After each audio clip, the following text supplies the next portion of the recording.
الشيطان الرجيم بسم الله الرحمن الرحيم. Peristiwa hijrah Nabi Muhammad dari Mekah ke Madinah pada tahun 622 M merupakan momen penting dan menjadi titik balik dalam sejarah penyebaran Islam. Hijrah bukan sekadar perpindahan fisik, tetapi memiliki makna religius, sosial, dan politik yang mendalam, yang berdampak besar pada perkembangan dakwah Islam. Berikut ini adalah penjelasan rinci mengenai hijrah sebagai titik balik dalam penyebaran Islam. 1. Latar belakang hijrah. Pada saat Nabi Muhammad berdakwah di Mekah, beliau dan para pengikutnya menghadapi penindasan, kekerasan, dan intimidasi dari kaum Quraisy. Islam, yang mengajarkan tauhid, keesaan Tuhan, dan menentang penyembahan berhala, mengancam tatanan sosial, ekonomi, dan kepercayaan tradisional bangsa Quraisy yang bergantung pada sistem politeisme. Akibatnya, para pemeluk Islam di Mekah sering disiksa dan diintimidasi, sehingga dakwah Nabi tidak dapat berjalan optimal.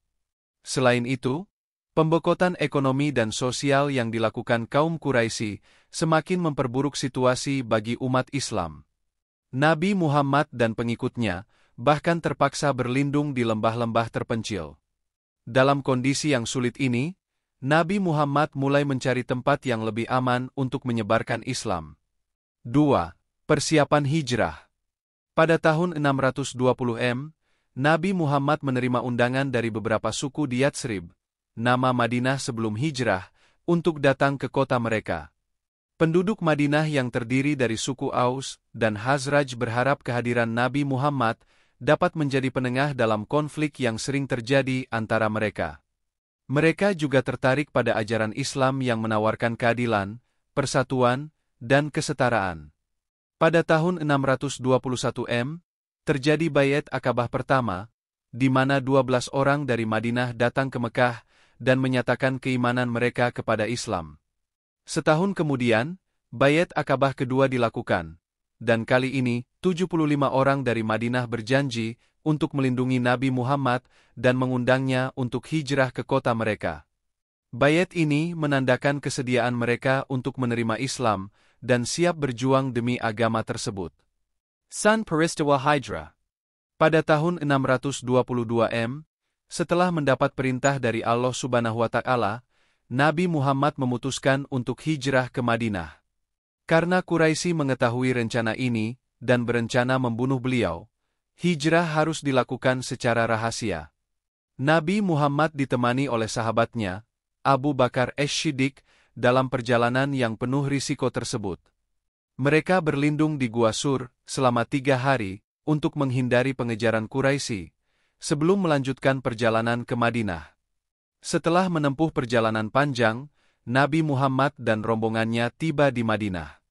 Kedatangan Nabi disambut dengan sukacita oleh penduduk Madinah, baik kaum muhajirin, mereka yang ikut hijrah dari Mekah, maupun kaum Ansyar, penduduk asli Madinah yang menerima Islam. 4.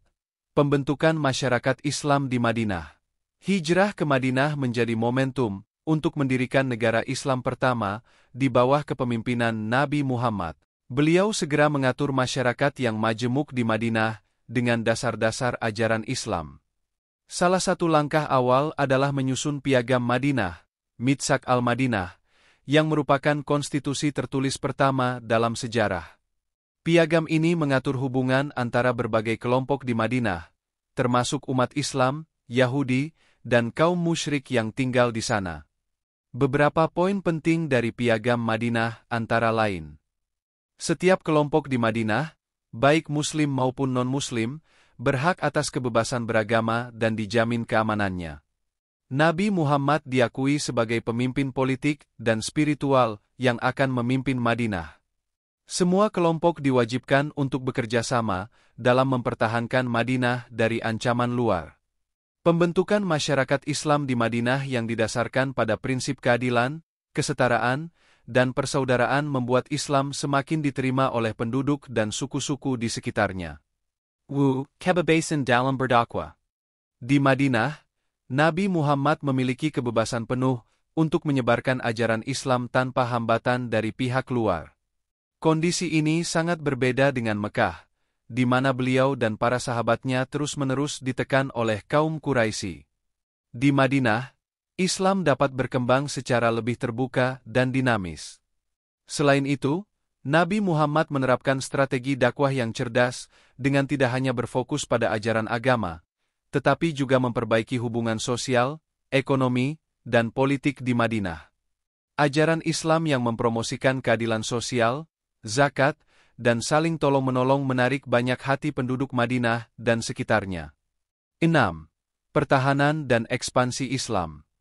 Setelah hijrah, kaum Quraisy yang masih merasa terancam oleh perkembangan Islam terus melakukan serangan terhadap umat Muslim di Madinah. Perang-perang besar seperti Perang Badar, 624 M, Perang Uhud, 625 M, dan Perang Handak, 627 M, terjadi antara kaum muslimin dan Quraisy. Meski ada masa-masa sulit, kaum muslim berhasil memperkuat posisi mereka dan mendapatkan dukungan dari banyak suku Arab di luar Madinah. Kemenangan dalam Perang Badar, khususnya, menjadi titik balik psikologis yang signifikan, di mana kaum muslimin yang berjumlah kecil berhasil mengalahkan pasukan Quraisy yang jauh lebih besar. Hal ini menambah kepercayaan diri umat Islam dan memperlihatkan kekuatan Islam di mata masyarakat Arab. 7. Pengaruh politik dan kembali ke Mekah. Dengan semakin kuatnya posisi Islam di Madinah, Nabi Muhammad mulai memperluas pengaruhnya di Jazirah Arab. Beberapa perjanjian damai dan kerjasama dengan suku-suku di sekitar Madinah semakin memperkuat posisi politik umat Muslim.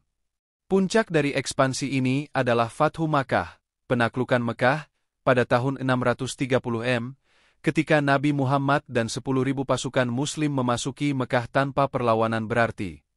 Mekah ditaklukkan dengan damai, dan Nabi Muhammad memaafkan musuh-musuhnya, termasuk mereka yang pernah menyiksanya. Penaklukan Mekah menandai awal dari penyebaran Islam yang lebih luas ke seluruh Jazirah Arab. 8. Dampak jangka panjang. Hijrah ke Madinah mengubah dinamika penyebaran Islam secara mendasar. Dengan adanya negara Islam yang kuat, Islam dapat disebarkan dengan lebih cepat dan efektif. Hijrah juga menandai transisi dari fase dakwah yang bersifat pribadi dan tertindas di Mekah, menjadi dakwah yang bersifat publik dan terorganisir di Madinah. Peristiwa ini menjadi tonggak sejarah dalam pembentukan peradaban Islam yang akan berkembang pesat di seluruh dunia dalam abad-abad berikutnya. Hingga saat ini, Hijrah diperingati sebagai awal kalender Islam, Hijriah, karena peristiwa tersebut dianggap sebagai simbol kemenangan, kebebasan, dan kebangkitan umat Muslim.